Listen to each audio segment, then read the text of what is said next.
Zanimljiva za svet. Šta je Jugoslavija za nas koji u njoj živimo? Za mene Jugoslavija je simbol nezavisnosti. Ja Jugoslaviju shvatam kao nešto što svima može da pruži sve. Jugoslaviju stvari vidim stvarno kroz jedan brzi razvoj, brzi tempo. Samoupravna zajednica naroda i narodnosti. A ja mislim da nije lako reći da je Jugoslavija. I don't think my early childhood in Yugoslavia was bad at all.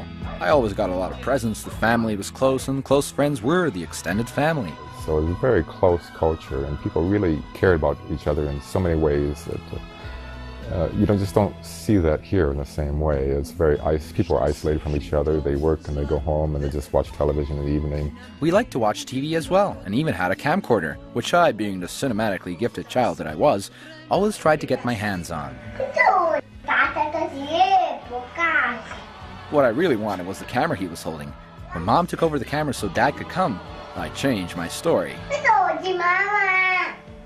I was a clever child, clever like a fox, which was one of the characters of my favorite show. Good night, kids. Sometimes my parents would flip the channel to the Parliament, where there were more bedtime stories. Ja hoću da kažem nešto jednom pričom. I za nas i za njih. Moja je priča. Dobro. Uhvatili su dedu i unuka kako su naišao je neprijatelj i trebalo je da potraže put. Dobro, vi se smejte. Kraj će biti vrlo tužan za nas. Pa dajmo da čujemo tužan kraj, molim vas, dajte konačno da. As I was getting a little old for those kinds of stories, I did what every Yugoslav did in the summer. 1 month free vacation with pay. Oh, when was the last time I had a month vacation? Kad je to bilo? We Yugoslavs had it every single year. But I never noticed. I was too young during the times of communist Yugoslavia. Now I know what you're thinking. Communism? It's an international criminal conspiracy. Well, for 2 decades prior to 1980, Yugoslavia was prospering with its annual GDP growth averaging 6.1%. A decent standard of living, free medical care and education, guaranteed right to a job, affordable public transportation, housing and utilities, literacy rate over 90%, life expectancy was 72 years. Most of the economy was in the public, not-for-profit sector.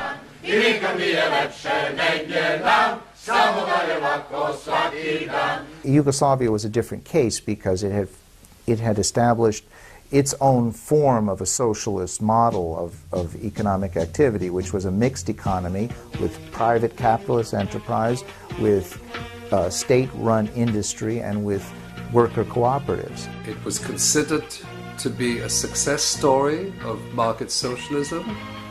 It had higher rates of growth than most of the countries of Western Europe. It had an advanced welfare state. It was a multi-ethnic society which lived in harmony, and in many regards it was a model of development. I guess you could say there really is something special about this land. So why have people spilled so much blood over this land? Who was to blame here? Obično je kriv onaj koji je najmanje sumnjiv, to bar ja znam. Pročitao sam tolike romane u nastavcima. Before I continue, where are we? Yugoslavia was located between Greece, Italy, and Romania, and it was populated by Serbs, Croats, Bosnian Muslims, Slovenes, Macedonians, all of which are Slavs, and Albanians, Hungarians, and others. Their country was the result of a long fight to unite the people, to show the world what they can achieve if they work together, regardless of what happened in the past.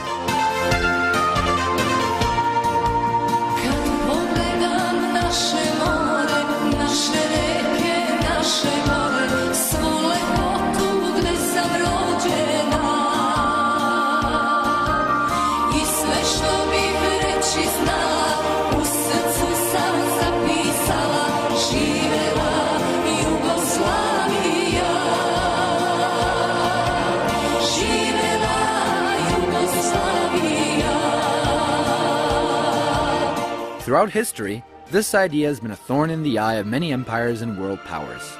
The idea was that the southern Slavs would not remain weak, divided people falling out among themselves or falling prey to some imperialist outsider. Serbs lost their freedom after the Ottoman Turks attacked them in 1389 on the Field of Blackbirds, which is called Kosovo.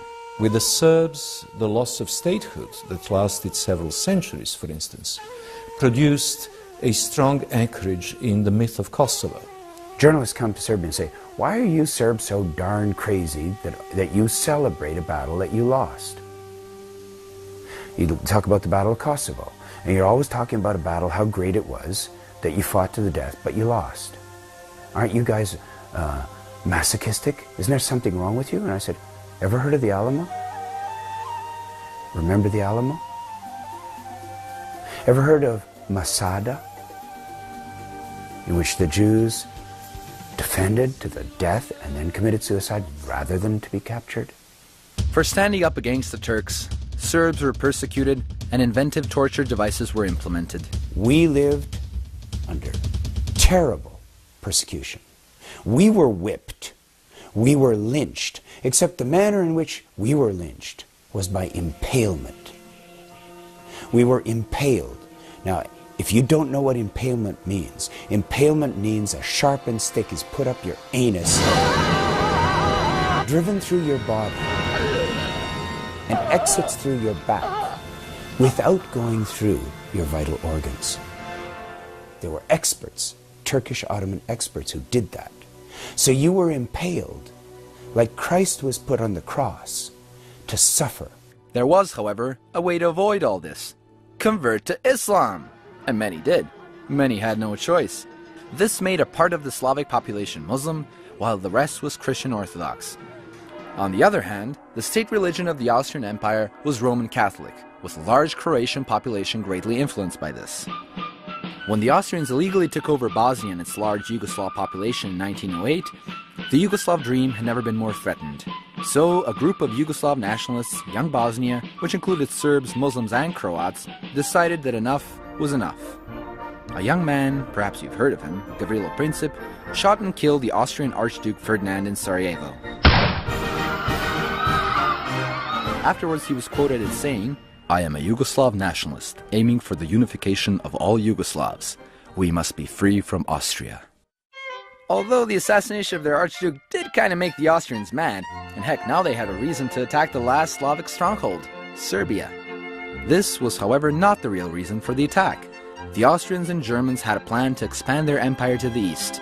War was the only way they'd achieve this.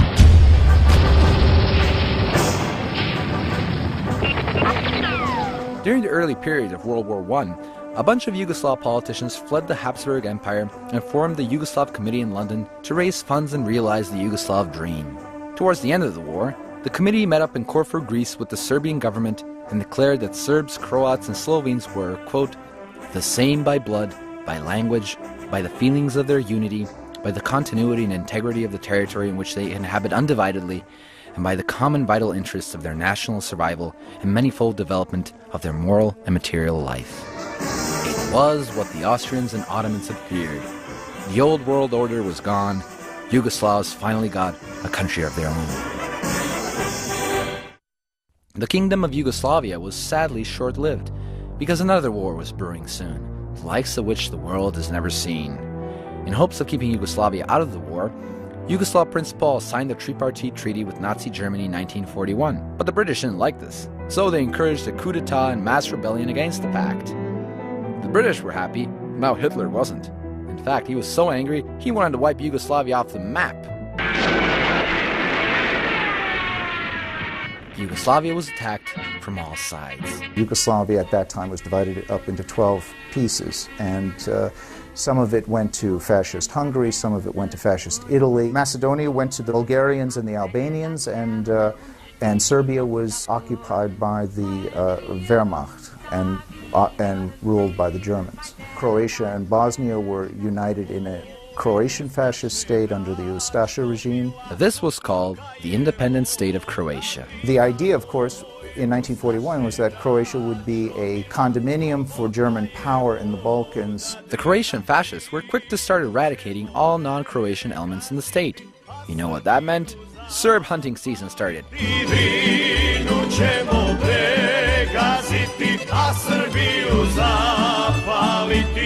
Yes, Hitler's final solution was applied here as well, and hundreds of thousands of Serbs, but also Jews, Roma, and others, were killed, most of them at the fourth largest concentration camp in Europe, Jasenovac. The total number of 600,000 were killed at Jasenovac.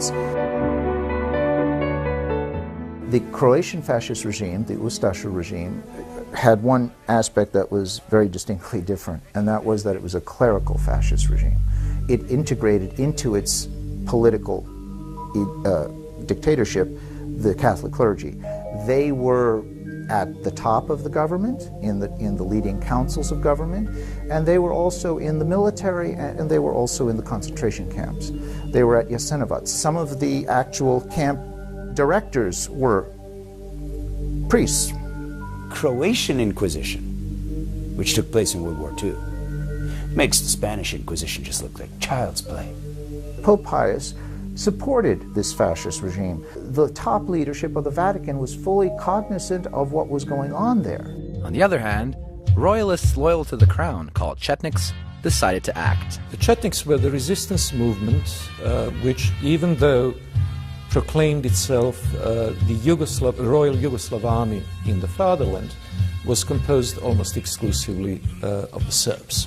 However, after the bloody German reprisals in Serbia in the fall of 1941, the Chetniks realized that continuing resistance at any cost, when the Germans were killing 100 Serbs for a single dead German, was self-defeating and suicidal. This didn't matter to the West, though. They just wanted dead German bodies. So, all aid to the Chetniks was cut and shifted towards another group of fighters who managed to neutralize all other groups, the Yugoslav partisans. The communists, made up of members of all ethnicities, were led by a guy called Tito. In 1943, Tito declared the new Yugoslavia, which was finally liberated 2 years later. Tito, if nothing else, was brilliant at playing political games with big powers for his own interest, which is just what Yugoslavia needed to gain complete independence. It's important to say that Tito wasn't just a leader, he was a brand, recognized in the world.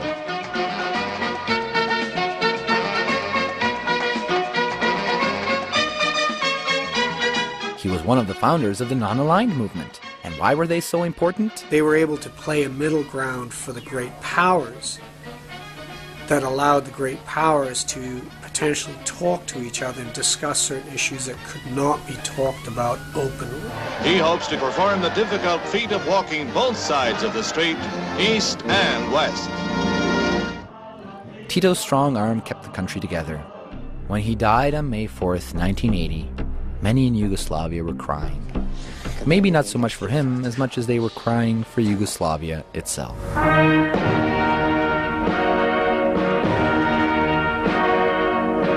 His funeral was the largest funeral for a statesman in recorded history.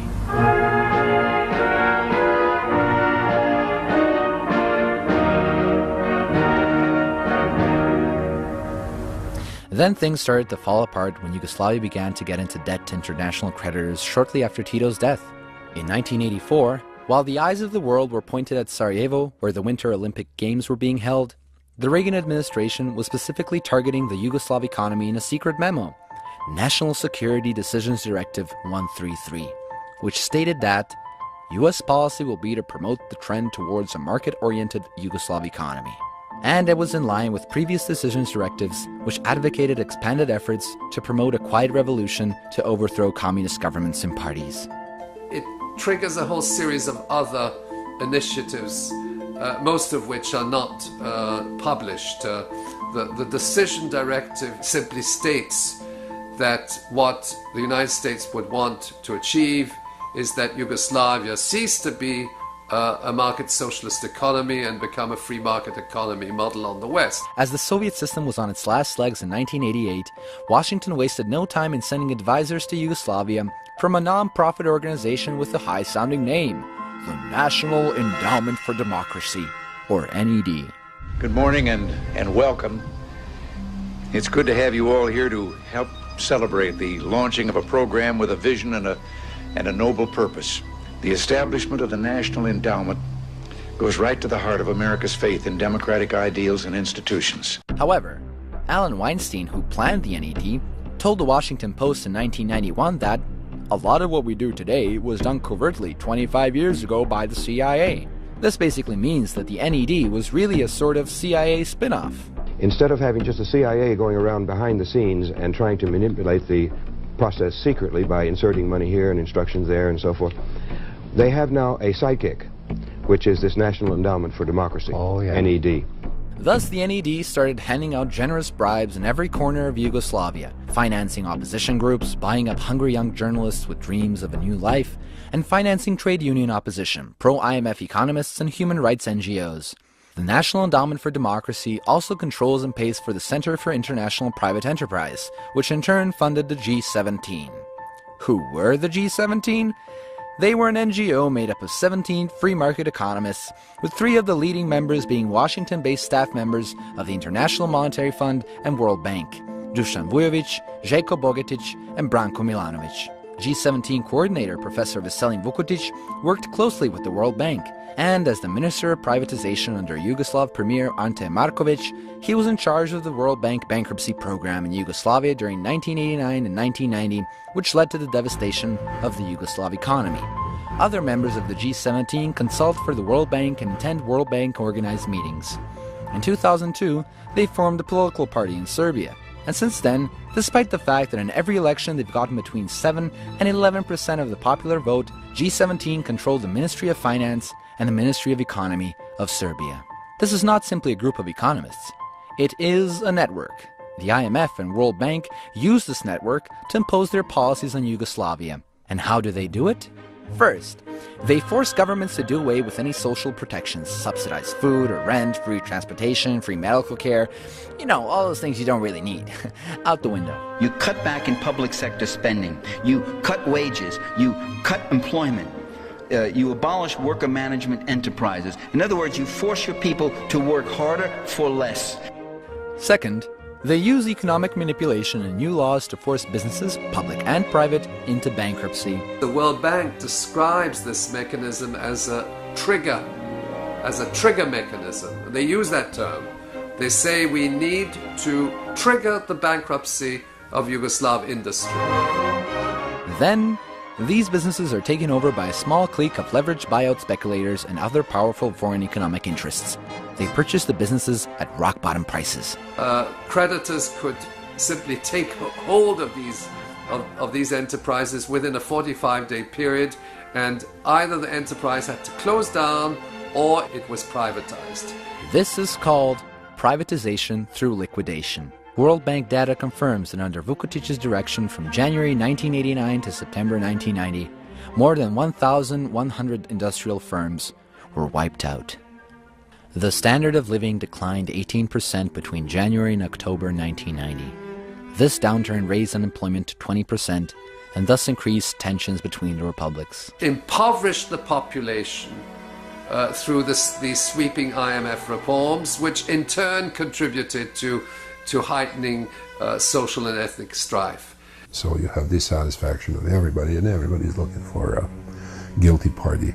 Čovjek kad nema ništa i kad nije osvešćen u egzistencijalnom smislu, on se hvata za one vrste ideja koje mogu da probude u njemu čoveka. A to su najčešće te nacionalne priče, te religijske priče, jer on osjeća se nekako bitnim kad ga neko osme, pa da, oni su krivi, a ne ja. In desperation, Prime Minister Markovic visited Washington to meet with President George H. Bush.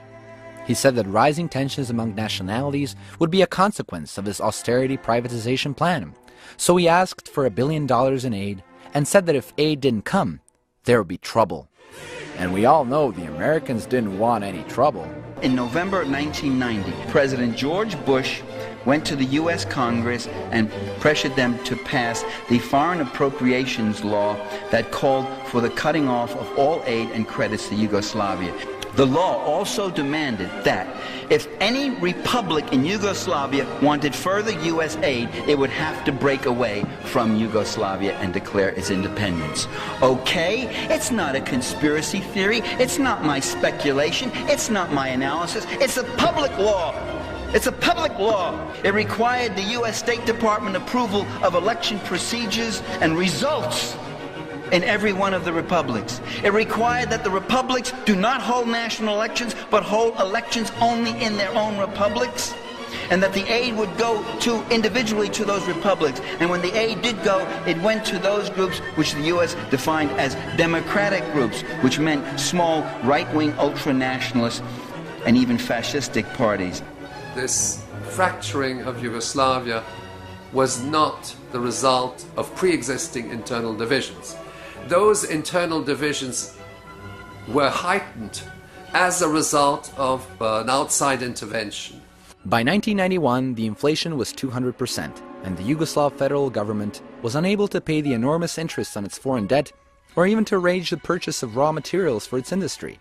Credit collapsed, and recriminations broke out on all sides. Cooperation between the republics and the Belgrade central government virtually ceased.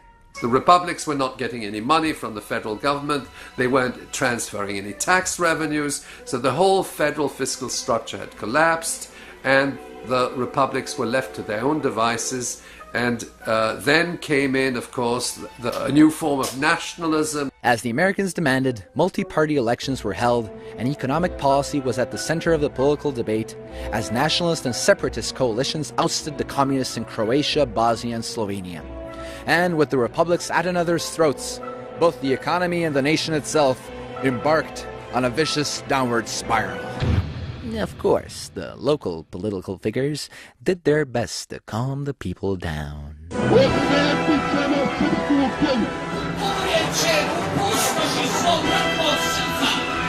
Nemojte da mislite da nećete odvesti Bosnu i Hercegovinu u pakao, a muslimanski narod možda u nestanak.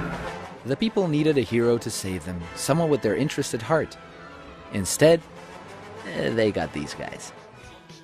In 1991, elections were held in the Bosnian Republic of Yugoslavia. Alija Izetbegović, a former Nazi collaborator in World War II, was a candidate who had an Islamic vision for the mainly Christian Bosnia, as professed in this little book he wrote. There can be neither peace nor coexistence between the Islamic religion and non-Islamic social and political institutions. Alija lost the elections to the moderate Muslim leader Fikret Abdić. Losing the elections didn't stop our Alija, though. He made a deal with Fikret, where Alija would be president, but would quit after a year. So, faster than you can say Islamic declaration, Alija made sure his presidency was extended due to the crisis, as you can't have a power struggle in such tragic times. In fact, there was a moment when Alija could have prevented the war, when he signed the Lisbon Agreement in 1992, which would have made Bosnia a confederation of 3 regions. Alija didn't like this. He wanted all the power. Luckily for him, the Americans didn't like this peace idea either. So the American ambassador to Yugoslavia, Warren Zimmerman, stepped in. So Mike Habib was in this meeting with Zimmerman and Izetbegović. Izetbegović had just come back from Lisbon, and Zimmerman says to him, well, you know, you could get a lot more from U.S. recognition if you just waited. And Mike Habib told me his jaw just hit the floor. If you don't like it, why sign it? Alija took the American advice and withdrew his signature, fortified his power, and the Americans recognized it. Another guy who just loved his power was the one, the only, Slobodan Milosevic. Slobo, as the masses like to call him, knew how to use those masses to get what he wanted.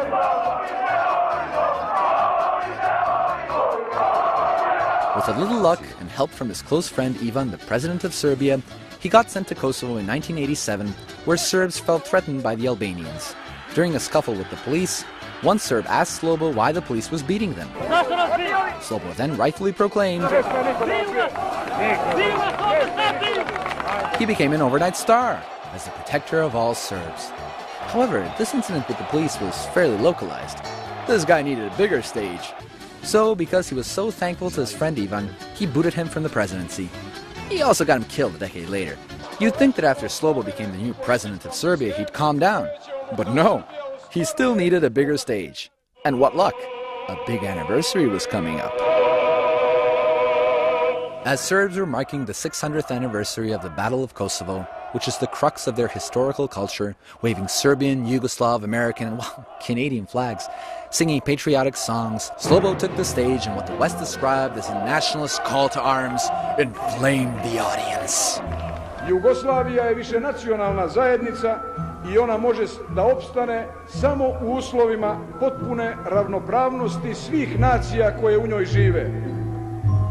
Kriza koja je pogodila Jugoslaviju dovela je do nacionalnih, ali i do socijalnih, kulturnih, verskih i mnogih drugih manje važnih podela.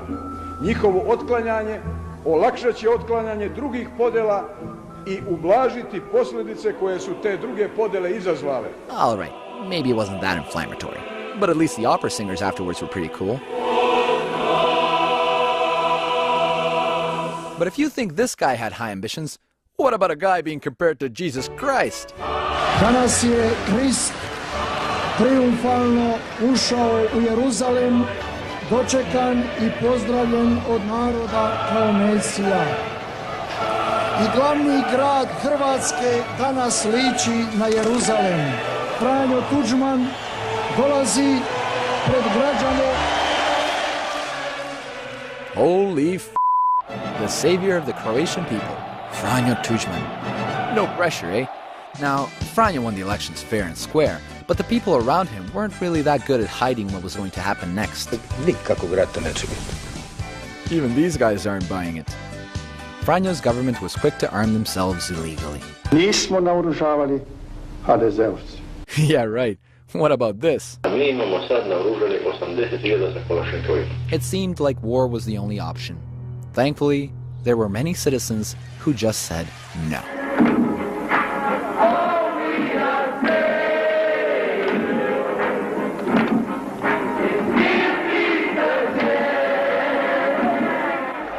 Nećemo mi ići putem zavađanja naroda.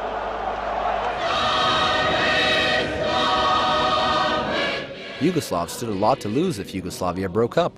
For 50 years, they grew up together, lived together, married each other, and at the center of all this was Bosnia, with a mixed population of Muslims, Serbs, and Croats, a sort of mini Yugoslavia in itself. Massive anti-war rallies were held in its capital, Sarajevo, which had the largest number of ethnically mixed marriages, with a message to the politicians: don't sacrifice peace for political ambition. But with little higher interest in keeping Yugoslavia together, the politicians decided to send a message of their own to the demonstrators.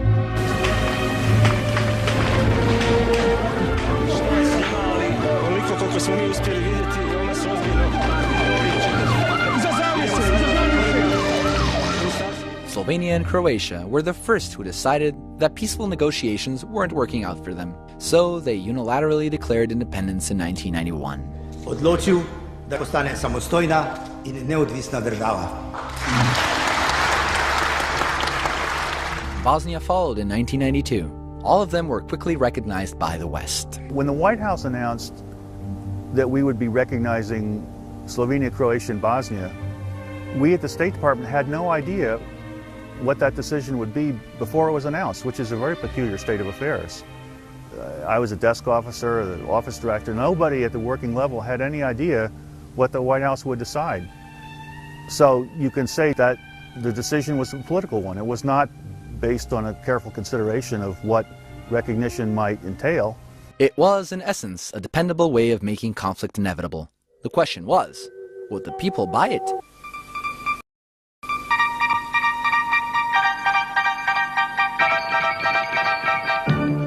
Of course, as history has shown, there was one surefire way to mobilize public opinion in favor of a conflict and bring him back to the World War II mentality where all Serbs became Chetniks and all Croats Ustaše. Hardcore propaganda. Čujte srpski dobrovoljci, bandu četnici, stići će vas naša ruka i u Srbiji.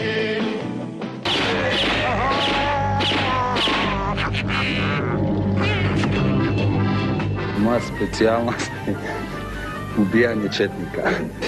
Mi smo Srbi supermeni, ratujemo protiv sveta, za rat sveti mi smo spremni, makar trajao isto leta. Hrvatska se krvlju brani. Slobodno recite da ste Ustaše i jeste došli u svoju domovinu. Ustašama poručujem kao što im uvijek sam poručio a to je malo i vulgarno, jebačim i oca i majke. Došlo vrijeme da se Srbi svete, sve džamije u oblake lete. Sad koljemo kaškom za cipele i to zajeđalom. I onda se nikada autopsijom ne može ustanoviti čemu je žrtva podlegla, da li posljedicama klanja ili tetanus. Jasenovac, i gradiška stara, Jasenovac, i gradiška stara. To je kuća Maksovi mesara, to je kuća Maksovi mesara.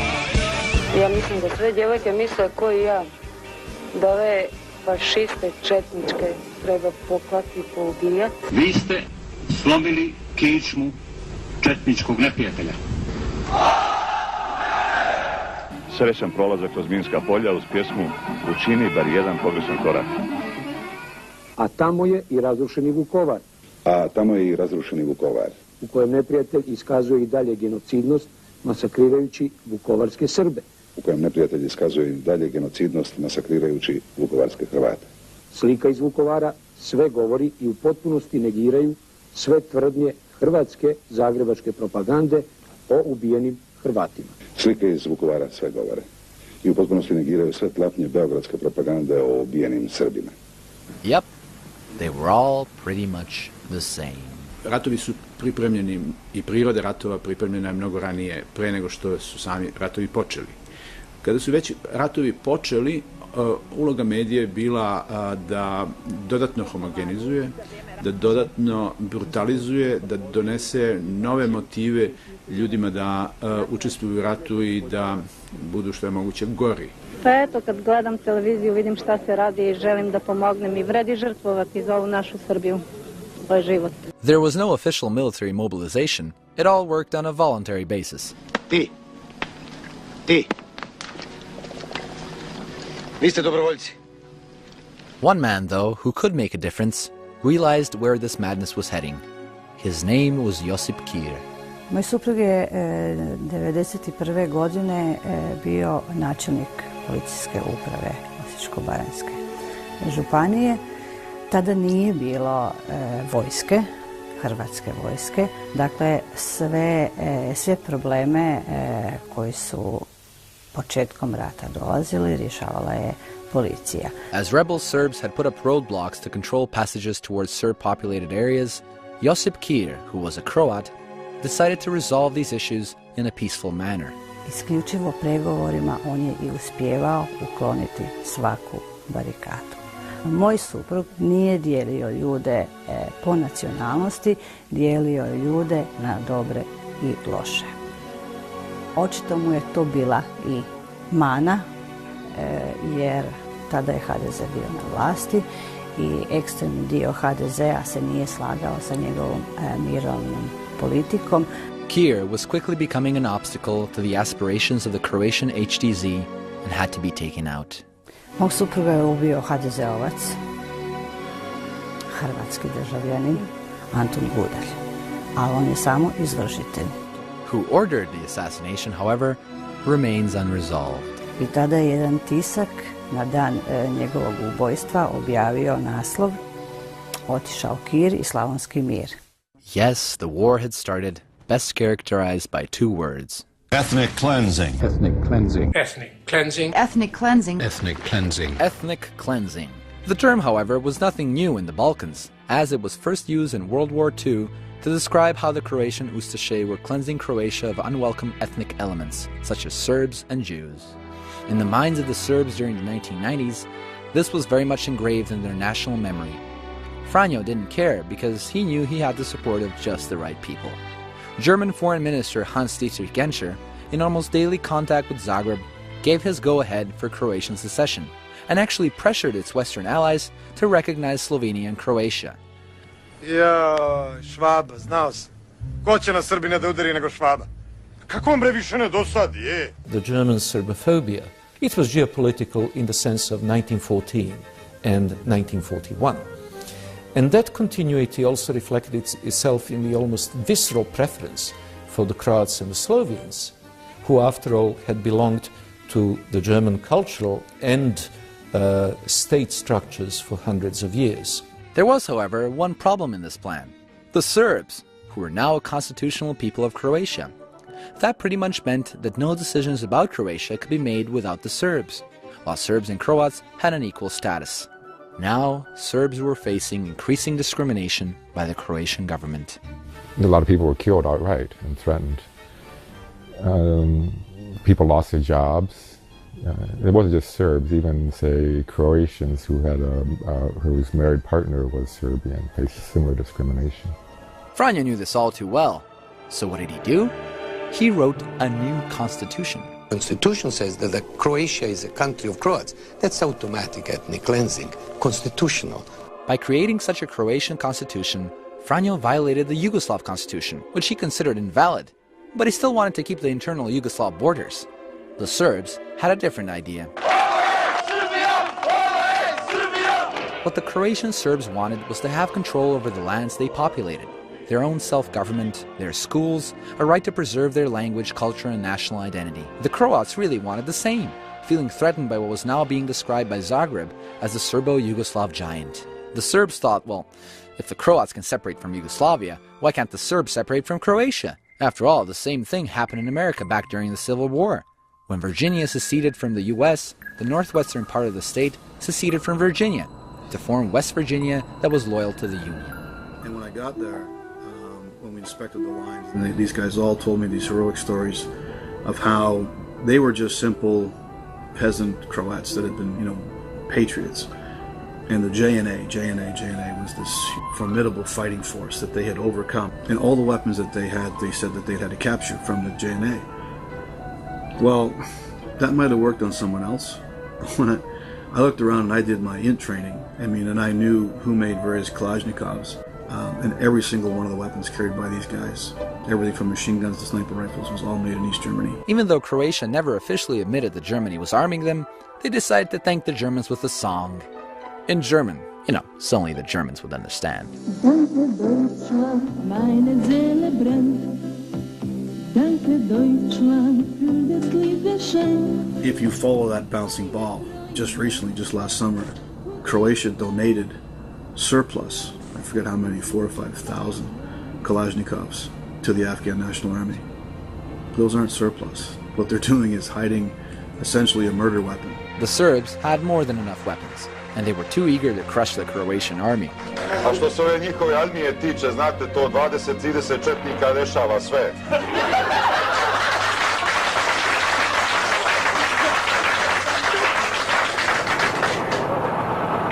The Croatian town of Vukovar was under siege for 87 days, which later brought a Pyrrhic victory to the Serb forces.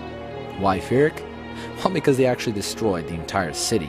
Vukovar se pročuo u cijelom svijetu po žrtvi koju je tom prigodom doživio. Naime, poginulo preko 4.000 stanovnika Vukovara. A horrific example of how territory suddenly became more important than the people living on it. Even though they were brainwashed into thinking they were doing the right thing, some people woke up and realized what was really going on. Milan Levar, a Croat who was determined to protect his town of Gospić from the Serbs, was among the first to join the newly established Croat army, but quickly became disillusioned after an order he received. Milan Levar je bio hrvatski branitelj koji je 1991. godine dobio neke zadatke da likvidira neke srpske civile, što je smatrao nečasnim i nemoralnim i odbio je to izvršiti. 1992. u 6. mjesecu on se skinio iz vojske zato što nije htio izvršavati izravne naredbe nadređenih ovdje u Gospiću koji su tada vladali. I nakon toga je obavještavao nadležne institucije o zločinima koji su se događali u Gospiću. Kada nadležne institucije nisu ništa poduzimale, počeo izlaziti u javnost već od 1993. govoreći o nepravdama koje su počinjene prema njegovim sugrađanima, gospićkim Srbima, ali i nekim Hrvatima koji se ili nisu slagali sa takvom politikom etničkog čišćenja koja se provodila u Gospiću ili su na bilo koji drugi način smetali ljudima koji su tada vladali Gospiću. His fight brought him all the way to the International Criminal Court where he testified. After that, however, extreme elements in Croatia decided to silence Milan Levar. Podmetnutom bombom je ubijen u svom dvorištu. 2000. godine kad je bilo praktički puni mir.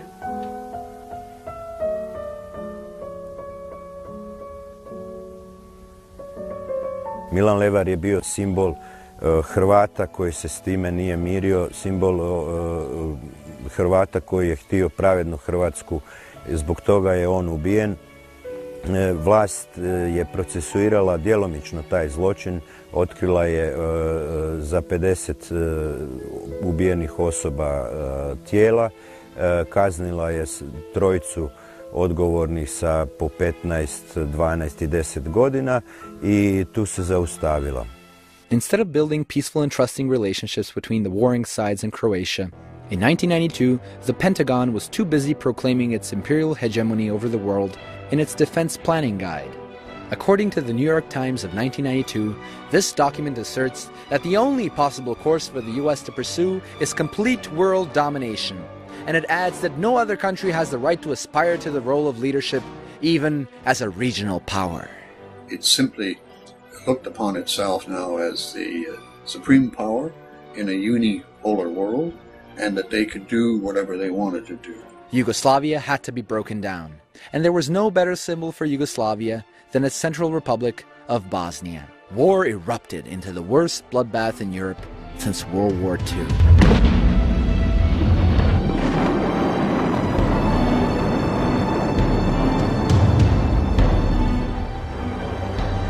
Civil war.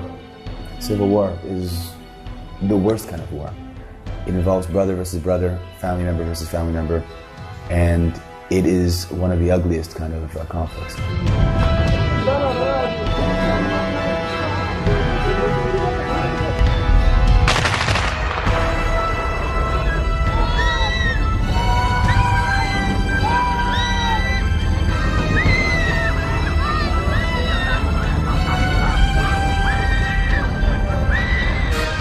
The Serbs wanted to have control over the lands mainly inhabited by Serbs, including lands that were of a strategic importance to them. The Croats wanted the same for themselves, while the Bosnian Muslims, or Bosniaks as they're called today, wanted it all. To achieve this, the Bosnian government, now increasingly representing the Bosniak voice, started getting help from the Americans. Secret flights started arriving at Tuzla. The Americans started to approve the delivery of arms to the Bosnian Muslims. American President Clinton later admitted in a book that the Americans didn't enforce the arms embargo. Heck, but that's not all. Alija was also offered the help of hundreds of mujahideen. Come on, who can say no to these guys? Serbs, on the other hand, relied heavily on aid from Belgrade. As the Yugoslav army was the fourth largest in Europe, the West moved to stop Belgrade from helping the Serbs in Bosnia. So, in May of 1992, sanctions were imposed on what was left of Yugoslavia, Serbia and Montenegro. By October 1993, 90% of Yugoslavia's domestic drug production stopped. The average daily intake of calories had fallen by 28% compared to 1990, and 1.5 million people were classified as undernourished. 2 months later, over 60% of Yugoslavia's workforce was unemployed, and the average monthly income had dropped from $500 to $15. The markets and stores were close to empty. Nema mesa, nema lekova, nema ulja, nema beli sijalica, evo molim sviti, evo. As usual, sanctions merely hurt the people at the lowest rung on the ladder. People at the top benefit from them. They forced the Serbs into what would happen anywhere. It was a criminal economy. The criminals became the king because we made it so. If you go to Belgrade, what used to be the diplomatic areas are now all the thugs and goons that made tons of money from the war on the black market. More profiteers. Big time. Slobo's government hijacked the country's financial system, while Serbia's citizens were duped by several pyramid schemes, most notably by those of Dafina Milanović and Jezda Vasiljević. Ja uporno ponavljam da smo mi izuzetno pametan narod. Ja sam donela odluku da svi oni koji žive od Dafimen banke i dalje žive. Narode, želite li bolji život? Želite li posao? Želite li penzije na vreme? Želite li vašu staru deviznu štednju? Ja to umem i mogu da ostvarim. For themselves, of course, because both Defina and Jeza got the hell out of the country with the people's money. The economic tragedy triggered by the sanctions was reaching its peak. The effect was quite severe, especially in 1993. Actually, the inflation rate in Yugoslavia was the highest in recorded history. So, as I recall, I think it was something like 1.8 billion% inflation rate. They even printed a 500 billion dinar note. The lawlessness was intensifying and the mafia was taking control. In spite of the catastrophe around them, the Serbs would not yield to the will of the West. So one man decided to use this opportunity to save an organization that no longer had a purpose. The North Atlantic Treaty Organization, or NATO, was a system of collective defense whereby its member states agreed to mutual defense in response to an attack by any external party founded in 1949. The purpose, really, became to protect the West from the Soviets, a counterbalance to the later formed Warsaw Pact. President Eisenhower saw NATO as a defensive alliance that eventually the Europeans would take over. Instead, the U.S. has turned it into an instrument of power and eastward expansion. But then the Soviet Union went bust. The U.S. explicitly broke the agreement that was made with Gorbachev about not surrounding Russia with hostile, militarily armed states. The colonization of Serbia is the bottom or second step on the staircase to Russia. We must be colonized because NATO learned Hitler's lesson. Don't have a two-front war when you're attacking the Russians. You have to neutralize Yugoslavia the way Hitler did. But to do that, you'd need to create a case where you had to intervene against an enemy in Yugoslavia. Enter Joe Biden. We face a blatant act of Serbian expansionism and aggression. This is no more a civil war than Germany and Austria and Czechoslovakia had civil wars in the 1930s. This, as then in my view, is fascist thuggery on the march. He was calling Serbs horrific names at the same time that he had a very influential position on the Foreign Relations Committee of the Senate. Biden was also emphasizing the importance of a new role for NATO, as seen in February of 1994 at the Senate hearing on the future of NATO. Last month, while the Allies reassured themselves in Brussels that NATO remains at the bedrock of European security, crimes of a kind that were tried in Nuremberg a half a century ago continued unabated in Bosnia. Without a common enemy to unite us, we may find that our conceptions of what constitutes national interest may very well divide us. He found the common enemy in the Serbian people, who were already previously demonized by U.S. public relation firms such as Reuter and Finn, hired by various separatist groups from Yugoslavia. They not only demonized the Serbian leadership, they demonized the Serbian people. The problem for the Serbs was that they were a little slow off the mark. They did not understand what was being done to them, and by the time they did, the whole Balkan region had collapsed into a state of conflict in which the Serbs were made out clearly from propaganda at the time to be the enemy of everybody else. Thus, the U.S. quickly set out to act against the Serbs, stirring up a storm in Croatia. Operation Storm, that is. So they came up with a plan where the Croatian army would launch an attack down into the Krajina and occupy the area that was manned by the Serbian minority that had been there for, 4 or 5 centuries. But it was declared that they were much too radical to permit to continue within the borders of Croatia. And at a meeting on the Brijuni Islands, Franjo gave his go-ahead to General Ante Gotovina for the largest single act of ethnic cleansing during the Yugoslav wars. Da nanesemo takve udarce da Srbi praktično nestanu.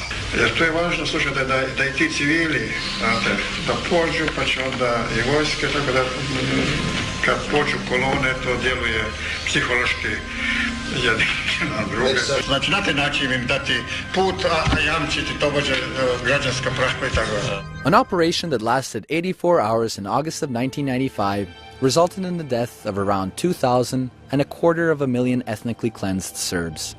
Slobo and his generals, the protectors of all Serbs, had abandoned them. Šta da radimo? Spasavajte se kako znate! Gospodine generale! Operation Storm, which was an American-inspired by some of my colleagues, because the people that were advising the Croatian army were retired American general officers, and who operate just outside the Beltway in Washington. Franjo was very happy. Nisu imali vremena da pokupili svoje prljave pare devize niti gaće. With the Serbs gone from Croatia, the Americans moved on to Bosnia. Simply pushing out the Serbs from there was not so easy, so a different strategy was implemented. Presenting the conflict in Bosnia as a civil war, which it was, instead of a war of Serbian aggression, meant that the Western public would be confused and the water would be muddied. To intervene, the Americans needed to make it clear who they had to intervene against. The Serbs started this war. The Serbs are the original cause of the war. They are the complete aggressors and wrongdoers. NATO was used to militarily continue the colonization process, but Clinton knew it had to be somehow justified to the wider public. Perhaps the best example of what we're talking about here is Srebrenica. Srebrenica, a village in Bosnia, was declared a UN safe zone for Bosniaks seeking refuge, but was never really demilitarized, which allowed Bosniak forces to attack neighboring Serb villages. Serb commander Ratko Mladic overran Srebrenica, with thousands of Muslims killed and ethnically cleansed. What happened in Srebrenica was a stage-managed fall of the enclave to the Serbian forces, which never expected to conquer it. The United Nations declared that this was genocide, even though UN observer Philip Corwin estimated that the number of killed Muslims in Srebrenica was no larger than the number of Serbs killed in villages around Srebrenica. But that didn't matter. Srebrenica was to be used for a much greater agenda.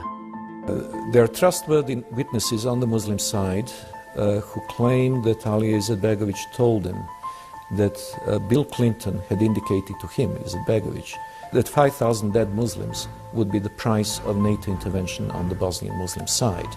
They believe that Srebrenica was deliberately sacrificed by Izetbegovic in order to provide this burnt offering to the White House that would be the justification for intervention, and indeed the proof of the pudding is indeed. The Bosnia government had no choice. Mr. Salajic, speaking for his government, said, "We have no choice, and our presidency had no choice but to appeal for a military intervention in Bosnia and Herzegovina. You cannot go this alone. The American public will not tolerate it. The alliance cannot stand it." And intervention ensued. Here was NATO, an organization formed for the sole purpose of defense of its member states, attacking a country that has not attacked or threatened any of its member states. Louis Mackenzie, who was the Major General of the UN Army in charge of Sector Sarajevo, tried to warn the Americans of what they were embarking upon. So I appeared in front of Congress and they asked me my opinion, and I said, start training your grandchildren to be peacekeepers in Bosnia, because you're going to be there for generations. And a lot of them are still there. As heavily armed US and NATO troops enforced the peace in Bosnia, the press and politicians alike portrayed Western intervention in the former Yugoslavia as a noble, if agonizingly belated response to an outbreak of ethnic massacres and human rights violations. A lot of the so-called liberal or left-wing or progressive media were themselves co-opted by the mainstream viewpoint regarding the Balkans. In other words, they had bought into this paradigm that was presented to them by the arms of the government of the United States and the EU powers. Only the journalists who towed the line and found new ways to attack the Serbs, other than the ones that their editors sent them to tell, other than the stories that were pre-written before they came to the Balkans, those guys excelled. Of course, the bombing campaign forced the Bosnian Serbs to surrender. At the peace accord signing, which internally divided Bosnia into a Serb entity and a Muslim Croat entity, all those responsible for intensifying the war were praising peace. This is the village of Vrbarje, near Sokolac in Bosnia, inhabited mainly by Serbs and Muslims. After the imposed Dayton peace accords, the villagers were aware of what this meant to them. and as the town became part of the Serb entity, the Muslims decided to collectively leave to their own entity. Eto vas uplakani oba komšije. Ja. Danas se rastajete. Da, kao tako. Pa je vam teško? Kako vidite. Je li ovo baš lijepo da se komšije rastaju u suzama? Ovo je sa svega srca, mog i njegovog, sigurno. Živjeli ste toliko godina. Koliko imamo godina, toliko smo živjeli. Živjeli smo. Bez svađe, bez nesuglasica. Ne bez svađe, ne bez suglasica, nego sa pomoći jedan drugom. Čitavog života do sada je bilo i evo sada je tako. Kako je sad? Ha? Kako vam je sad? Teško. Recite po srcu i duši, je li bilo maltretiranja, je li vam bilo ovdje loše? Nikad. Nije nam moglo bolje biti. Je li vam žao? Pa još nam žao rastaviti se s našim komšijama, oni su nama uvijek valjali, dobri smo bili, slagali se, sve. Jesu vas provocirala djeca, jel ste imali nikakvih problema ovdje, srpska djeca? Nije ništa, sve smo bili fino, koji ranije što smo bili. This video footage has never been shown anywhere before. It just didn't fit the image that the Western media had tried so hard to project. The tidy melodrama of the evil Serbs destroying everything non-Serb in sight. Do you think this would mobilize Western public opinion to intervene? Nije bilo svađa, nije bilo pritisaka, nije bilo tuča, nije bilo. Nikad. Živi ste i zdravi? Živi i zdravi. Nismo imali problema. Ni najmanji problem nisam imala. Svi su mi dolazili, i vojnici, i narod drugi, nikad me nije niko vala, ni krivo pogledao, Boga mi. What? Serbs not behaving like genocidal maniacs? Komšija nam evo došla, evo 2 dana, uvijek imam nekoga od komšija, prate nas, plaćemo svi. Tako. Rastajemo se kao ljudi. Human beings? Them? I volio da se sredi ovo, da mi opet i dalje zajednički živimo kao što smo živjeli, da dođe jedno vrijeme, da bude Jugoslavija kao što je bila.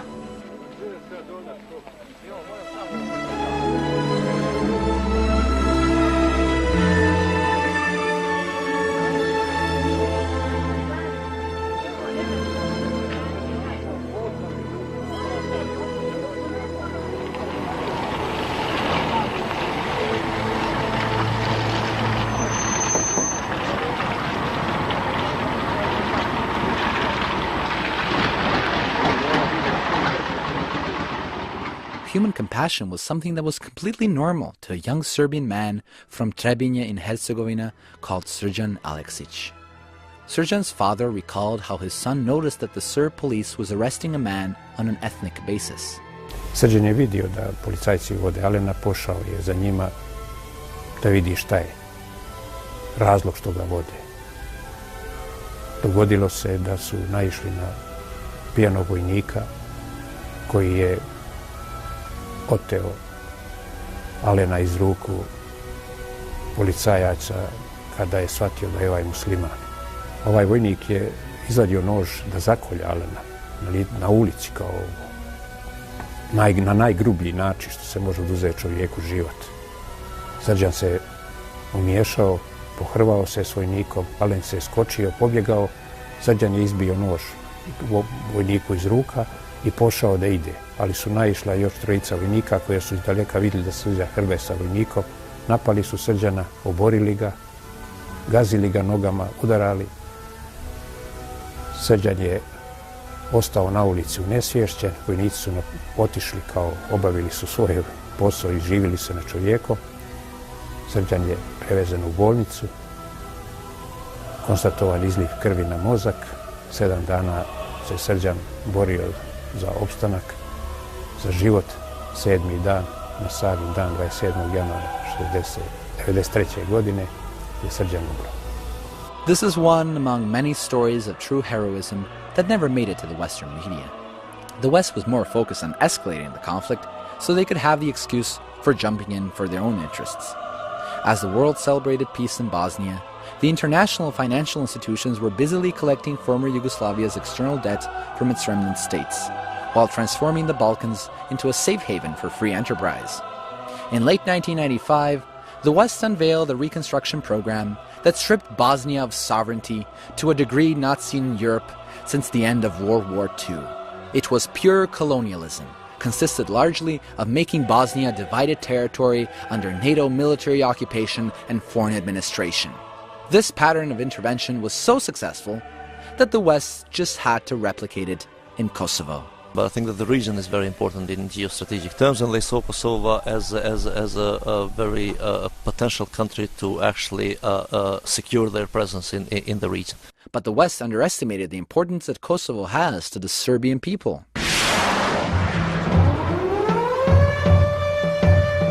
My fellow Americans, today our armed forces joined our NATO allies in airstrikes against Serbian forces responsible for the brutality in Kosovo. On March 24, 1999, on the order of Javier Solana, in an act of pure aggression, NATO had violated international law and the UN Charter by launching an air assault on Yugoslavia.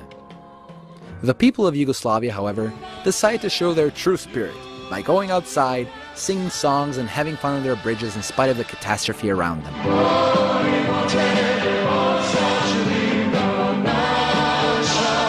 Jeste čuli da je u Beogradu pre nekoliko sati proglašena vazdušna opasnost? Da, i baš me briga. Clintone, i pobedit ćemo. Hoću da kažem da je Clinton žena i nema srce, nema milost i šta mu jebem. Izvinjavam se. Ako ovaj most bude srušen, mi ćemo da ga napravimo za 3 sata. Jer tako smo u mogućnosti. We thought the Serbs should last 5 days under the bombing, and then, no one expected them to run onto bridges and put on Target t-shirts. The declared mission was to stop the violence in Kosovo and topple Slobo. Bombing Yugoslavia had the opposite effect, as the conflict in Kosovo only intensified and the public rallied behind Slobo. The reality of the war, however, was far too gruesome. Schools, hospitals, bridges, TV stations, and even foreign embassies were all legitimate military targets for NATO. Things that they bombed, the power grid, and night after night they would hit the power grid, knock it out so that they couldn't pump water and they couldn't, the bakeries couldn't fire up in Belgrade. So denying millions of people access to daily bread and water, how does that affect the counterinsurgency efforts of the Serbian security forces in the province of Kosovo? These were attacks on the Serbian people. When civilians died, they call them, collateral damages, and that's what, makes you feel bad, because humans, they have their names and they're everything for their families, but for the rest of the world, they're just collateral damage. They hit the cigarette factory in Niš 3 times. And it ended up being purchased by Philip Morris. Well, if I walk into a supermarket with a hammer and start smashing stuff and then say, look, I'll pay you a pittance for the remains, I'm a Viking or a Vandal. Apparently, the cigarettes made in Niš were also killing Albanians in Kosovo, so they needed to be taken out. Obviously, Philip Morris had an issue with the cigarette factory in Niš. It was one of their main competitors in the European market. The real purpose of the war was to economically colonize the country, to replace the entire non-compatible domestic infrastructure with German-compatible, American-compatible economic systems. So bomb the car factory, the Yugo car factory, the car that managed to make it into the U.S. market. The Yugo, it's the road back to sanity. Bomb that to the ground. Bomb the cement factories, bomb the oil industry, bomb all of the telecommunication systems, so you can sell them the new ones, much more expensive, not any better. If this was NATO's job, it had to have been well coordinated in advance. In fact, almost a year prior to the war, the World Bank carefully analyzed the consequences of an eventual military intervention leading to the occupation of Kosovo, and conducted relevant simulations which anticipated the possibility of an emergency scenario arising out of the tensions in Kosovo. This suggests that NATO had already briefed the World Bank at an early stage of military planning. The plans for occupation started before a good enough pretext to intervene was found. But hold on, occupation? Weren't we told that Kosovo was to be liberated from the Serbian aggressors who invaded it? Well, I've yet to find someone who can explain how a country can invade itself. History was twisted in a way that would give the West a believable pretext to intervene. After 5 centuries of Turkish rule, Kosovo legally became a part of Serbia in 1912. By then, a lot of the Serbs were long gone, and those that were left were again under persecution during World War II when the Albanian fascists took over Kosovo. Mustafa Kruja, the Prime Minister of Albania, was in Kosovo in June of 1942, and at a meeting with the Albanian leaders of Kosovo, he said, "We should endeavor to ensure that the Serb population of Kosovo the area be cleansed of them, and all Serbs who had been living there for centuries should be termed colonialists and sent to concentration camps in Albania. The Serb settlers should be killed." The terror against the indigenous Serbian population reached significant proportions, with over 10,000 being killed in cold blood and twice that number being expelled.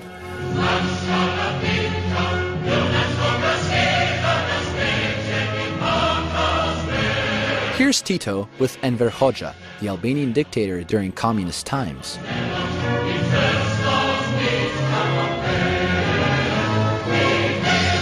You see, one thing I didn't mention about Tito is that he didn't just want to be ruler of Yugoslavia. He wanted most of the Balkans, a federation including parts of Greece and Italy, Bulgaria and Albania as well. This meant that the Albanian dictator Hoxha was to be shown just how much the Albanians were well treated in Yugoslavia. So the Yugoslav Albanians, living mostly in Kosovo, got a better living standard than in Albania. Their own university, schools, newspapers, political institutions, cultural centers, everything in the Albanian language. Albanians from Albania were flooding into Kosovo with ease, and the Serbs were being pushed out. Ovdje su bili 200 srpskih kuća, sada su svega 5. Sve je to otišlo od terora, od pritiska. Western media failed to mention any of this. The official story was that Kosovo Albanians wanted independence because of Slobo's actions in the 1990s, which ignored the fact that Albanians demanded for Kosovo the status of a republic quickly after Tito's Yugoslavia was formed, around the time Slobo was born, and even held mass demonstrations in 1968. In 1974, Tito gave Kosovo, still a province of Serbia, all the traits of a republic, and this effectively helped the Albanian leaders to continue what was started in World War II. You had a lot of low-level intimidation, attacks on individuals that are not dealt with by the police, in the sense that effectively there's no arrests that follow.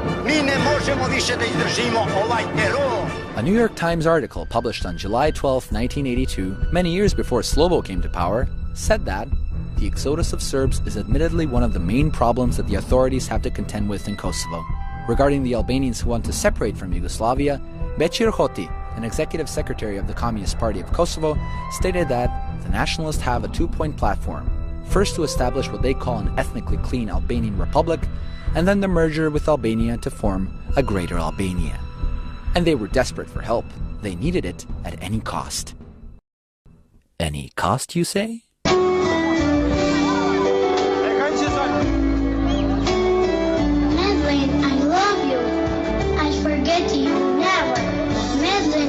Adore you, now and forever. My dreams come true, 'cause I keep your name. When I grow, I will do for children the same. There are a lot of little girls in Kosovo whose first name is Madeline.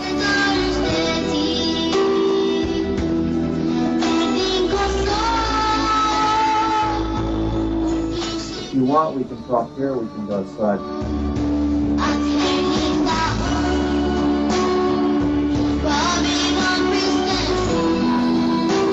Mr. Clark, this is your group, your KLA, former fighters.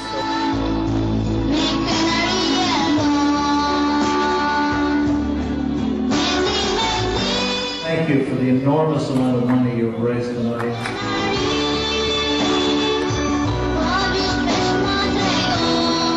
I must say, undo a thumb.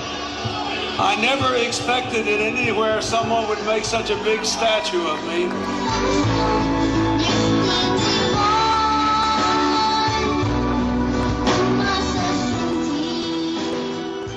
You gotta hand it to the Albanians. They really know how to flatter the Americans. Trouble is, the Albanians didn't know what they were getting themselves into. In 1998, the KLA was still classified by the US State Department as a terrorist organization bankrolled by the proceeds from the heroin trade and by Osama bin Laden. As it became more evident that the KLA was driving events in Kosovo, the U.S. realized it could use them for their own interests. The whole northern Albania region was actually under the control of the KLA, not the Albanian government. And U.S. cargo planes were landing at the rate of 2 a day, bringing supplies and arms shipments. British Special Forces, CIA, U.S. military forces were providing training to the KLA. This was before the war. Germany was shipping ex-East German military arms to Albania with the understanding that Albania would provide it to the KLA. The goal was to provoke a harsh response from the Serbian army so the West could pretend it's jumping in to stop the war and impose its policies. Slobo sent in the military and a full-blown conflict erupted in 1998. 1999. godine je prosto simulirana jedna situacija nerazrešivog konflikta Srbije i Albanaca pod firmom kršenja prava. Ljudska prava su tu poslužila kao mantra preko koje će javno mnijenje Zapada, pre svega Američkih država, da prihvati legitimnost intervencije. Certainly, everything the United States has done in Afghanistan and Iraq is far worse than what the Serbian military ever did in Kosovo. If you're going to colonize a territory, you might as well put it on paper. U.S. State Secretary Madeleine Albright masterminded the so-called Rambouillet Agreement, which was modeled on the Dayton Accords imposed on Bosnia. Here, NATO outlined how it will occupy and colonize Yugoslavia in Annex B of the Rambouillet Agreement. NATO personnel shall enjoy, together with their vehicles, vessels, aircraft, and equipment, free and unrestricted passage and unimpeded access throughout Yugoslavia. Naravno, oni su nas zato odveli u Rambouillet da bi nas udavili. We intentionally raised the bar too high. We knew that they could not accept this addendum to the agreement, and the intention was to go ahead and bomb. In fact, this annex was secret. That's right. It was not revealed to the public until several months after the beginning of the war. The document also went a step further and basically promised Kosovo's secession in 3 years. The Kosovar leaders signed that agreement last week. Even though it does not give them all they want, nope, they have to wait 3 more years to get it. They saw that a just peace is better than a long and unwinnable war. The Serbian leaders, on the other hand, refused even to discuss key elements of the peace agreement. Gee, I wonder why. Hey, do you want us to occupy you this way or that way? Of course, while the true details were hidden, the story was presented that the Americans wanted to protect the Albanians. Some refugee, maybe we can show some refugee pictures. You know what? They break my heart. Yes, it's horrifying. America's been responding to this terror, these pictures that have been going on, and all these atrocities. You look at all the atrocities, all the misery and mayhem and insanity. There's an insidious evil that permeates this earth. Many Albanians didn't buy it. Ja sam Šiptar, nisam prvoslav. Šiptar sam, Albanac. Od Prvi svjetski rat i do danas nigde nisam živio bolje no u Kosovu i u Jugoslaviji. Država koja je najbogatna država u svijet, vidi što radi na zlo u Jugoslaviji i narod jugoslavsku i šiptarsku. To je sve kriva od Učekehi, od Ameriku, od NATO. Ali oni tvrde kako pomažu Albancima, kako sprečavaju humanitarnu katastrofu. Bomba ne pomaže nikom. Nikome ne pomaže bomba. I consider that the intervention of the West in 1999 against Serbia was made possible by the geostrategic interest that the Western countries might have had, and especially the United States of America. This had nothing to do with the Albanians or the Americans caring about them. Da li NATO piloti mogu iz vazduha da razlikuju traktor od tenkova vojske Jugoslavije? Mi se nalazimo na mestu, naravno 10 dana posle poznatog već pokolja koje je NATO izveo gađajući civilnu kolonu izbeglica Šiptara sa Kosmeta. That's right. NATO killed Albanian civilians too. Lots of them. If they cared about Albanians, or Serbs for that matter, the West wouldn't have aided the KLA, which was directly linked to organized crime and the narcotics trade. You don't help anyone by aiding the mafia. After the highly publicized Rashak massacre, which was later to be revealed by Finnish forensic Helen Aranta as staged, NATO bombed Yugoslavia, but failed to destroy the Yugoslav military. By the end of NATO bombing, only 13 Yugoslav tanks were destroyed, and a lot of those were old mottos that were left out deliberately as decoys. The Serbs had ingenious methods of protecting their military defenses. They built wooden tanks, painted them to look like a real tank, and put an old heater or microwave oven inside it and turned it on. NATO goes by with hyper-high technology, sees the target, bombs it. Okay, those bombs cost several $100,000 per go, and the tar paper tank costs about $200. Bili u jednom avionu, jedan Englez, jedan Bukarin i jedan Srbin Era. Sad ja ne znam baš kako je to sve išlo po redu, samo na kraju Srbin je bio najpametniji i sve je nadmudrio.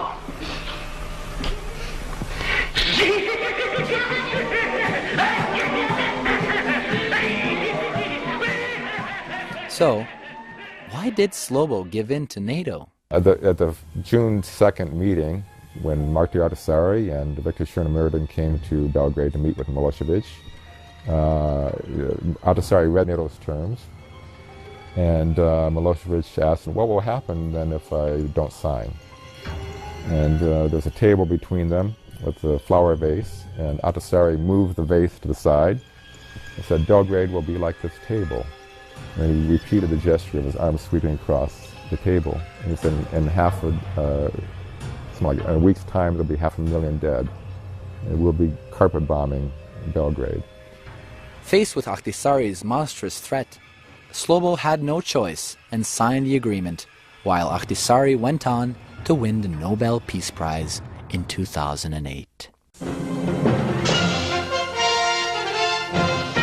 This is a CBS News special report, part of our continuing coverage of the crisis over Kosovo. Earlier today, Serb forces began withdrawing from Kosovo, and NATO suspended its 11-week bombing campaign. The first step of the Western geostrategic interest was fulfilled in 1999, being that NATO troops entered Kosovo and then remain still in Kosovo. Along with U.S. troops, which established Camp Bondsteel, their second largest foreign military base outside of Germany, an army of lawyers and consultants was sent into the now occupied Kosovo under World Bank auspices to create an enabling environment for foreign capital. And how was this done? They set up an organization to manage the privatization of socially owned enterprises. And after a certain period of time, they determined that they would do this without any regard to legal ownership, that they wouldn't have to pay any attention to who actually legally owned this. They just basically confiscated it and privatized it, sold it to whom they chose. Yugoslav state banks in Kosovo were closed down, and the Deutschmark was adopted as legal tender. Almost the entire banking system in Kosovo was handed over to Germany's Commerzbank AG, which guaranteed full control over commercial banking functions in the province. 1 second, though. Think about this for a little bit. Human rights violations, war crimes. Those are the reasons the West went into Kosovo, we've been told by the media, right? So why was the head of the UN mission in Kosovo most obsessed with taking over a coal mine from the Serbs? Prior to the bombings, Western investors already had their eyes riveted on the massive Trepča mining complex, which constitutes the most valuable piece of real estate in the Balkans, worth at least $5 billion. The Trepča complex not only includes copper and large reserves of zinc, but also cadmium, gold, and silver. The International Crisis Group, a think tank supported by financier George Soros, issued a paper on Trepča making sense of the labyrinth, which told UNMIK to take over the Trepča mining complex from the Serbs as quickly as possible, and that handing Trepča over to the Kosovars is ruled out. And in August 2000, UNMIK head Bernard Kouchner sent in heavily armed peacekeepers wearing surgical masks against toxic smoke to occupy the mine. This was done on the pretense that it was creating an environmental hazard through extensive air pollution. Of course, a healthy environment has always been a top priority of the West and Yugoslavia, even during the bombing campaign nicknamed Merciful Angel. After NATO used depleted uranium munitions here during the 1999 bombing, military experts from Belgrade have registered an increased radiation level. Dr. Srblak was among the first to raise the alarm. There is no other place in the modern world where so many people, and so many young people, die from cancer. In this animal hospital in the south of Serbia, there is evidence of something going wrong. And as it takes billions of years for uranium to decay, the shadow of the ghost of the merciful angel will hang over the region virtually forever. See, that's perfectly fine.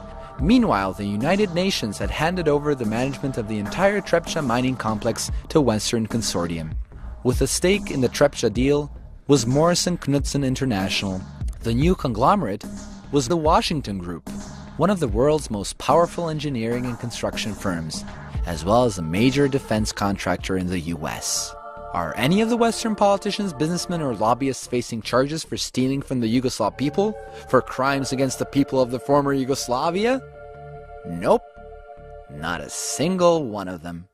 Instead, to escape any persecution, they set up a tribunal in The Hague, the Netherlands, to try the Yugoslav people involved in the war. The Hague Tribunal was founded in 1993 on the basis of the Security Council resolution rather than General Assembly resolution, which means that it is an ad hoc body created on the basis of political rather than legal principles. When you're creating a colony, you only lock up the dissidents. Back in Belgrade, Slobo, who was declared the man of peace in 1995 when he handed over Bosnia to the West, after he was being stubborn about doing the same for Kosovo, got indicted for war crimes. I think every major world leader knows that if they don't go along with the system, they're likely to be taken out one way or another. After an extensive anti-Slobo campaign readily financed by Western wallets, the EU and the United States have spent millions of euros in equipping opposition movements inside Yugoslavia with the necessary resources to fight an election campaign. Slobo lost the elections in September of 2000, but wouldn't heel to his opponent, Vojislav Koštunica. Vojo decided that enough was enough.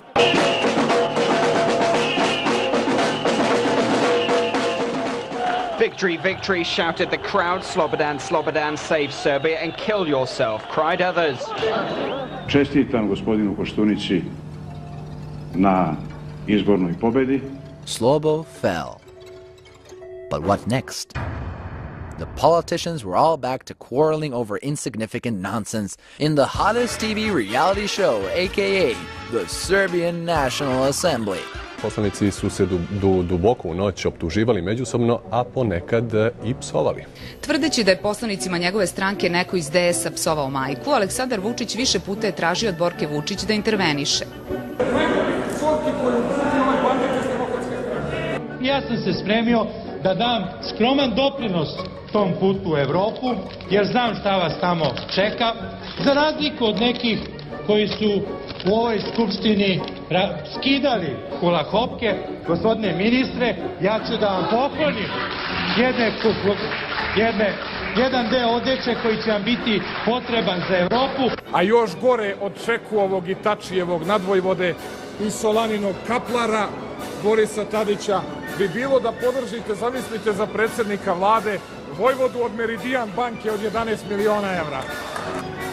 Ja bih volao da mi ljudi ovdje iz radikalne stranke kažu bravo Đeliću, to Božo, pokaži svima kako Srbin može da bude uspješan u financijama. Božo, to majstore, pokaži svima, mi smo ponosni na tebe. Jedan vojvoda od financija Božidar Dejić, svaka čast. Evo, ovo je druga cipela koja će ući u istoriju, a siguran sam da će danas obići i dobar deo sveta. Bacanje cipela do sada nije zabeleženo u parlamentu, ali je bilo polivanja vodom i iznošenje iz sale.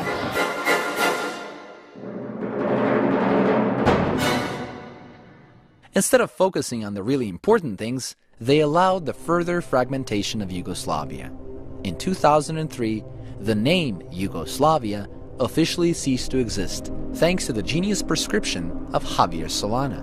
Je to onaj čuveni doktor Solana? Jest, čuveni natolog, poepsolog I bombardolog. However, one man didn't want to give up his country and its system so easily. Blaško Gabrić, from my hometown of Subotica, decided to make a radical move. Yugoslavian socialism was much, much better socialism than any other socialism, like comparing with Russians or comparing with Chinese. We had heaven. If you can imagine a heaven in the earth, that was Yugoslavia. Blaško explains who took away his piece of heaven. The Western world, they want to talk, you will go to heaven when you die. They don't want afford you a heaven when you are alive. So he turned his property of 15 hectares into a new, fourth Yugoslavia. If they destroy your factory, if they put everything on private, whatever we had, we don't have anymore, how you call that? The West said this was democracy. We have a very, very nice joke when Muslim people ask the priest, how can he explain democracy to them, to be capable to understand? So, well, very simple, I can explain that to you. See, when I go in the top on minaret, and you are down below me, and I piss on you guys, even you can piss on me too. That's democracy. Well, jokes aside, taking away Yugoslavia's name had a more malevolent motive. Yeah, when they take Yugoslavia away, when they call Serbia and Montenegro, West promised to the Montenegro, leave the Serbia alone. Come 2006, after a controversial referendum, Montenegro became the newest country of the world. 55.4% of citizens voted for independence of Montenegro. However, another part of the former Yugoslavia still wanted that title. You guessed it, Kosovo. In the same year, negotiations began between the Belgrade government and the Albanian minority over the status of Kosovo. However, the so-called negotiations were a farce from the beginning, as almost all the Western powers were promising Kosovo independence regardless of the negotiations. Sooner rather than later, you got to say enough's enough. Kosovo's independent. And that's the position we've taken. The people of Kosovo need to know that it is a solid, firm position. And even though there's diplomacy and talks, but if it's apparent that that's not going to happen in a relatively quick period of time, in my judgment, we need to put forward the resolution. Think about it. If you had some of the world's largest powers telling you that you can get whatever you want, why the hell would you settle for any less and try to reach a compromise? As anticipated, the talks broke down and Kosovo unilaterally declared independence. It has been an honor to welcome the President and Prime Minister of an independent Kosovo to the Oval Office. I'm proud you all are here. I welcome you. I'm a strong supporter of Kosovo's independence.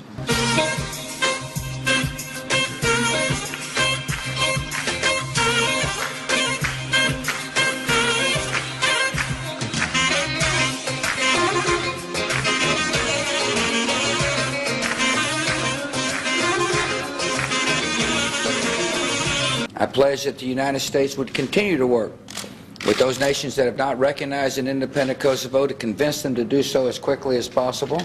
Contrary to what Bush had hoped, the majority of the world countries didn't recognize Kosovo, and it didn't even become a UN member state. Thus Kosovo failed to become a country. What was absurd in this story is that the Albanian minority, which in all fairness did suffer greatly throughout the 1990s, thought that they actually got independence in 2008. Big day for Kosovo people, Albanians, yeah. How do you feel? Oh, I am feeling very, very good. This is like a dream. As a Serb, I feel sorry for the Albanians because they've been duped even more than we have. They think they have an independent state. Kosovo is a U.S. military base. It happens to have some local color called Albanians, some local foliage like leaves on the trees. Institucionet e popullit Kosovës do të përulet për jetë me respektin më të lartë për ju zoti president dhe Shtetet e Bashkuara të Amerikës dhe popullin amerikan. But whether they could decide to do something not consistent with U.S. wishes, impossible. Do you think the Kosovo government could do anything without the Americans agreeing with it? No. Ne bi verovao da će moći nešto uraditi bez Amerikanca, Engleza, Nemaca, sile Francuske i te stvari. Da li smatrate da kosovska vlada može da donese neke odluke koje nisu u saglasnosti sa Amerikancima, recimo? Ne može, ne može. Zbog čega? Ne može. Amerika je Amerika. Ne može. Ne verujem. Ne verujem. We listen Americans. America, there are 50 countries. states, yeah. So why Kosovo not be a part of America? You would support that? Yes, why not? They are just administrating everything in Kosovo. The Americans are in control? Yeah, they are pretty much in control here. We are not independent from Europe and from America.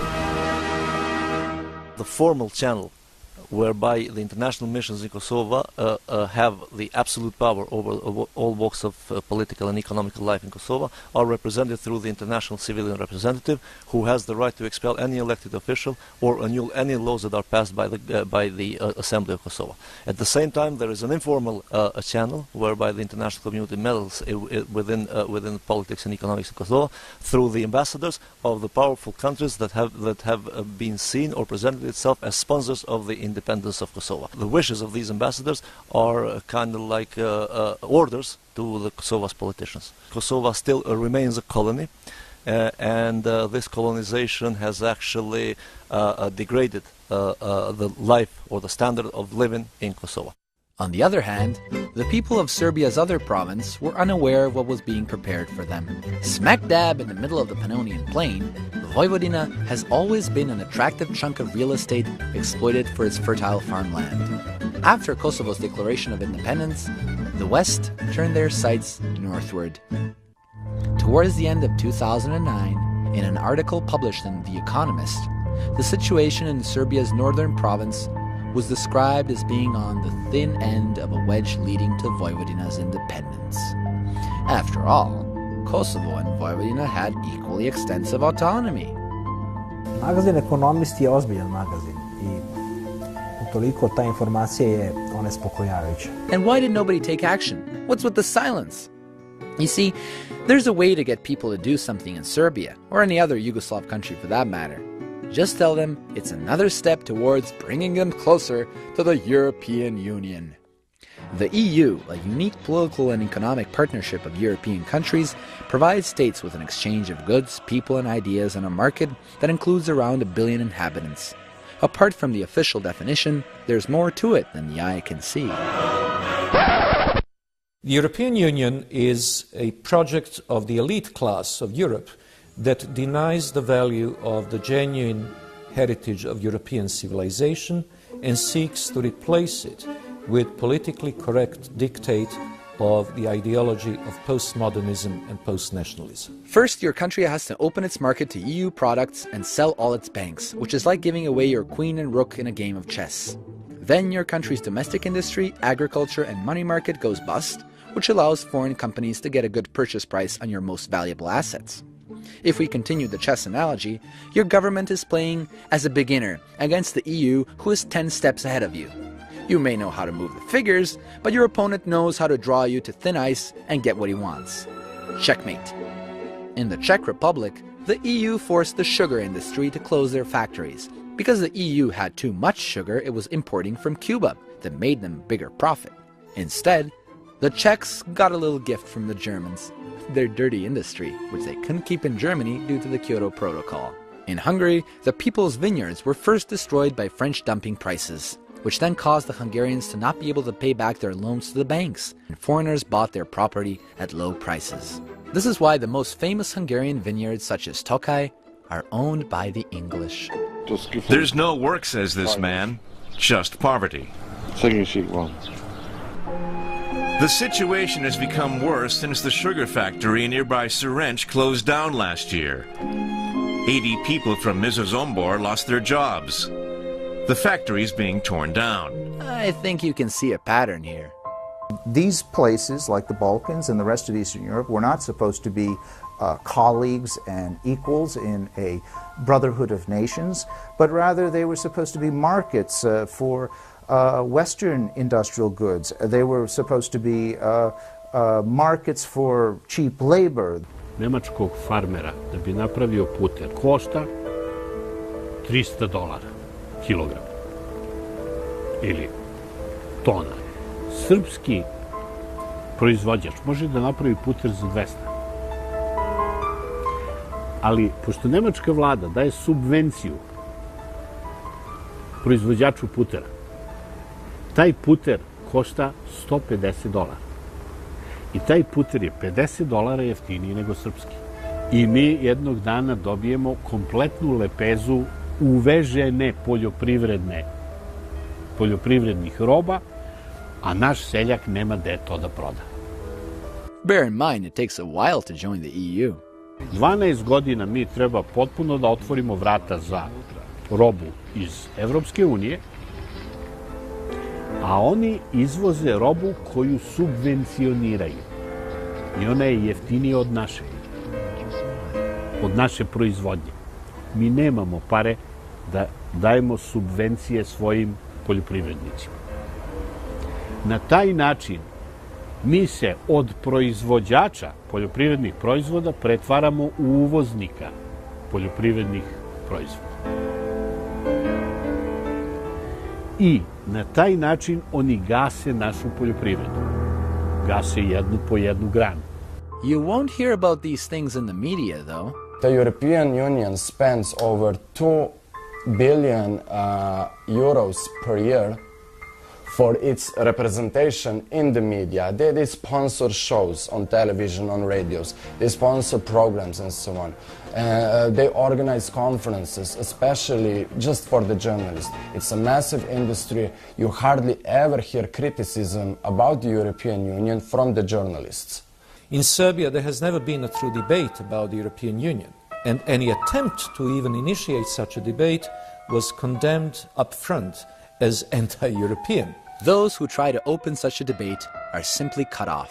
Ja kad ovdje slušam, meni je jako smešno šta vi sve to kažete o Evropskoj uniji, pošto to je slovenski narod, pa i ja slušao 10 godina, ama baš bukvalno iste stvari, kod je to Cija štampala ili neko drugi. I pazite sad. Pre nego što kažeš, mogu te pitam, koga ti je plata? Ne, čekaj, mogu samo ako možeš da slušaš. Ja ću kritikovati globalizam na sva usta. Dobro, ajde izvolite. Gledaj, pazi, niko više u Sloveniji ne veruje u Evropsku uniju, taj san, a prošlo je par meseci, pošto će sad 50.000 ljudi da otpuste, jer sve tvornice, ne sve, se zatvaraju, sele se u Rumunsku, u Honduras, čoveče, gde je to? I u Kinu, razumeš? Na sreću dolazi u Srbiju neki. Ti pričaš o nekim partnerima iz Slovenije, gde se glavni direktori koji ovde ulažu u tu zemlju prebacivaju, hvalisaju kako koloniziraju Srbiju, ceo Balkan. I remember that guy, the neoliberal guy from the party G17+, and he told me, yeah, but you are criticizing the European Union, but hey, you live in European Union, Slovenia is doing well in Europe. No, it just doesn't work like this. This is a standard propaganda, you understand? We are not better off because we are in European Union. It's vice versa. We are in European Union because we did better off than other, for example, former republics of Yugoslavia. After the death of Yugoslavia, every single former Yugoslav republic wanted to become a member of the EU. Slovenia was the first to actually join in 2004, but wasn't dazzled much. We are no more a country, we are just a region of European Union.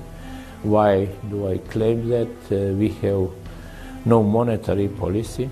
We have practically no fiscal policy because we are very much restricted with the rules of European Union or Euro area. Are things better now that Slovenia is in the European Union? No, I don't think so. I don't think it's better.